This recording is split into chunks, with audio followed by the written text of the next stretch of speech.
Good morning, student. How are you? I hope all of you will be fine. Today is 14th May.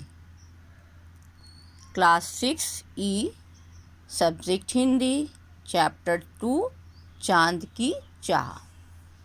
बच्चों, जैसा कि पहले हम लोग इस कहानी को पढ़ चुके हैं और सभी जानते हैं कि बच्चे जो होते हैं, बच्चों का स्वभाव ऐसा होता है जो ना पाने वाली चीज़ को भी मांगने की ज़िद करते हैं।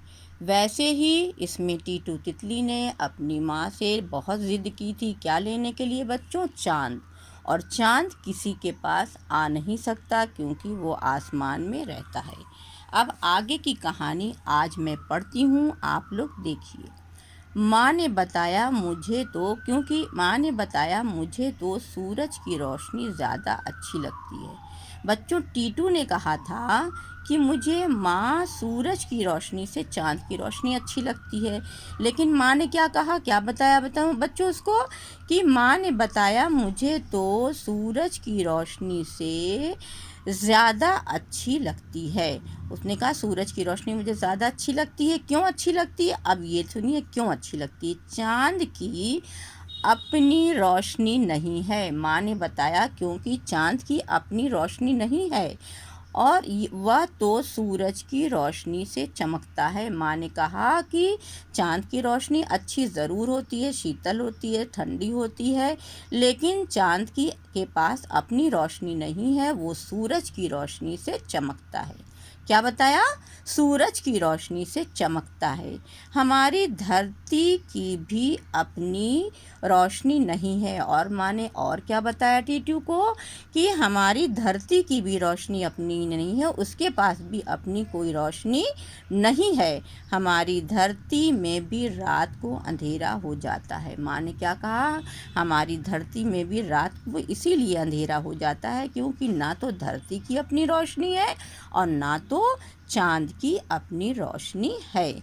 सुबह होते ही जैसे हमारी धरती चमकने लगती है, उसी तरह चाँद भी चमकता है।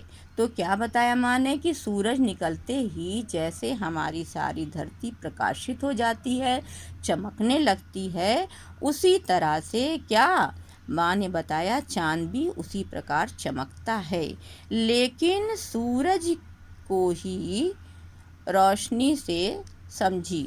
लेकिन क्या कह रही हैं? लेकिन सूरज की ही रोशनी से समझी। माँ ने कहा बेटा समझा तूने? सूरज की ही रोशनी से धरती भी चमकती है और चाँद भी चमकता है। तुम्हें समझ में आया बेटा? अच्छा, समझ गई माँ। बच्ची उसने कहा, टीटू ने कहा अच्छा समझ गई माँ। लेकिन माँ, फिर दादी जी क्यों कह रही थी कि चाँद में एक बुढ़िया रहती है? उसने कहा लेकिन माँ एक बात बताइए कि फिर दादी जी ऐसा क्यों कह रही थी कि चाँद में एक बुढ़िया रहती है? मुझे भी चाँद में बुढ़िया दिखाई दी थी। उसने कहा, उस बच्ची ने क्या कहा, कि मुझे भी चाँद में बुढ़िया दिखाई दी थी, है ना। उन्होंने कहा कि मुझे भी चाँद में बुढ़िया दिखाई दी थी। वो बुढ़िया वहाँ कैसे पहुँची? टीटू ने पूछा कि मुझे भी चाँद में बुढ़िया दिखाई दी थी माँ, लेकिन एक बात तो बताओ मुझे कि बुढ़िया वहाँ पहुँची कैसे, चाँद पे कैसे पहुँच गई? माँ ने कहा बताती हूँ। माँ ने क्या कहा? बताती हूँ तुम्हें वहाँ पे बुढ़िया कैसे पहुँच गई। और माँ ने उसको कैसे आराम से समझाया, आप देखिए।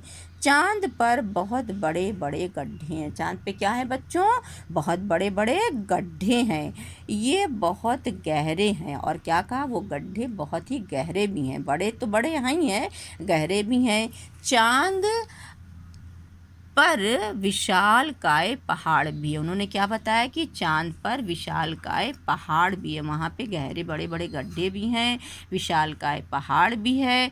सूरज की रोशनी कहीं पड़ती है और कहीं नहीं। क्या कहा माँ ने? कि सूरज की रोशनी कहीं पड़ती है, कहीं नहीं पड़ती है। इसी वजह से चाँद में कुछ छायाएं तस्वीरें बन जाती। उन्होंने कहा कि उसकी रोशनी जो होती है, बड़े बड़े गड्ढे हैं, बहुत बड़े बड़े पहाड़ हैं, जिसके कारण उसकी रोशनी कहीं पे पड़ती है और कहीं पे नहीं पड़ती है। चाँद के पहाड़ चमकते हैं, जो हिस्सा काला और धुंधला दिखाई देता है। क्या बताया कि चाँद के पहाड़ चमकते हैं, जो हिस्सा काला और धुंधला दिखाई देता है। वहाँ चाँद के मैदान और गहरी घाटियाँ हैं। उन्होंने कहा जो हिस्सा धुंधला दिखाई देता है बच्चों, वहाँ पे घाटियाँ हैं और मैदान है, उस जगह पे चाँद पर ऐसा है। अच्छा, अब मुझे चाँद ला कर कब दोगी? फिर उसने यही ज़िद कर ली। थोड़ी देर के बाद उसने फिर क्या कहा, अच्छा माँ ये तो बताओ मुझे चाँद कब ला के दोगी? इतनी सारी बातें तो बता रही है, लेकिन उसको चाँद जो मांग रही थी बच्चों, वो फिर कहती है कि माँ मुझे चाँद कब ला कर दोगी? टीटू ने माँ से पूछा। माँ ने कहा पहले चाँद की कहानी तो पूरी सुन लो बेटा। उसने कहा कि बेटा पहले कहानी तो पूरी सुन लो, तो मैं चाँद ला के तुमको दूंगी। चाँद पर भी दिन और रात होते हैं। उसने बताया कि चाँद पर भी दिन और रात होते हैं, लेकिन चाँद की एक रात कई दिनों के बराबर होती है। माँ ने बताया कि चाँद पर दिन रात होते हैं, लेकिन उनकी एक रात हमारे एक दिन जो होता है बच्चों, एक रात जो होता है ना, कई दिनों के बराबर होती है। और वहाँ दिन में इतनी गर्मी पड़ती है कि मेरे पंख जलकर खाक हो जाएंगे। बताया, लेकिन पता है बच्चों कि वहाँ पे इतनी गर्मी होती है कि यदि मैं वहाँ जाऊँगी तो मेरे पंख जो होंगे जलकर खाक हो जाएंगे। चाँद पर इतनी गर्मी पड़ती है कि मैं पिघल जाऊंगी, और ये भी बताया कि इतनी गर्मी पड़ती कि मैं पिघल भी सकती हूँ, मैं पिघल भी जाऊंगी। क्या बताया कि मैं पिघल जाऊंगी।